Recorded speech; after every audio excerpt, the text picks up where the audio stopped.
Bonjour mes amis, aujourd'hui aussi je vous apporte une petite histoire, toujours pour se fortifier. L'histoire d'un croyant, un jeune croyant qui était militaire. Il y eut un homme qui était un croyant de la parole et était à la fois militaire.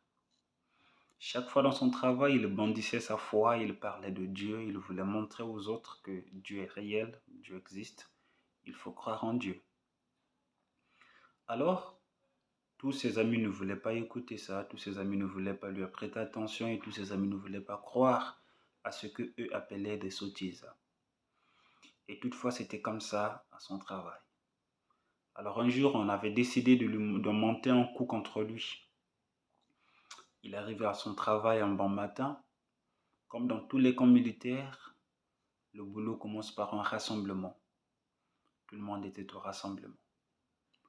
Alors le chef, après avoir fait tout ce qu'il fallait faire, dit à cet homme-là, que toi qui bandes toutefois ta foi ici, prends cette voiture qui est à ce pont-là, j'aimerais que tu me le déplaces et que tu la mettes à un autre endroit. Cet homme regardait le chef et dit, chef, je n'ai jamais appris mon code, je n'ai jamais conduit une voiture, je n'ai jamais appris ni été dans une école de conduite, je ne pourrais pas le faire. Mais comme c'était un coup pour vouloir l'humilier, lui qui bandait sa foi, cet homme lui dit, toi qui nous dis ici chaque fois que ton Dieu est capable de tout, tu ne peux pas déplacer cette voiture? Alors le chef change de position. Au lieu que ce soit une demande, cette fois-ci le chef transforme ça en ordre. Or, dans l'armée, les ordres, ça ne se discute pas, il faut les obéir. Cet homme n'avait plus de choix si ce n'est obéir à ce que son chef lui disait. Il prit néanmoins les contacts avec larmes aux yeux parce que tout le monde se moquait de lui. Il arriva dans la voiture, il mit les contacts, il démarre la voiture. Miraculeusement, lui-même aussi était étonné. Il démarre cette voiture et le gare exactement à l'endroit que le chef voulait. Il était stupéfait, il était étonné et à la fois, il sèche ses larmes. Il descend de la voiture et regarde en face de lui, tout le monde était en larmes.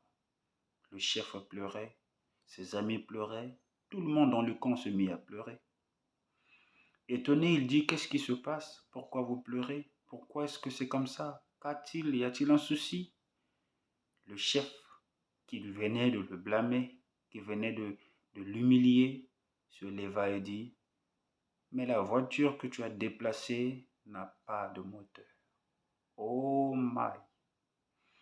Il dit, comment est-ce que la voiture que j'ai déplacée n'a pas de moteur? Tous partirent devant la voiture, ouvrirent le capot et exactement il n'y avait pas de moteur. Tout le monde s'est mis à pleurer. Lui remercia Dieu et dit, Seigneur, tu ne m'as pas abandonné. Il y en a des gens comme ça qui vont te décourager, qui vont peut-être te dire que ce que tu fais n'est pas juste, n'est pas vrai, qui cherchent peut-être à t'humilier, à te nuire, à te rabaisser, à faire tout ce qu'ils peuvent faire. Mais il y a un Dieu qui peut créer dans un espace vide.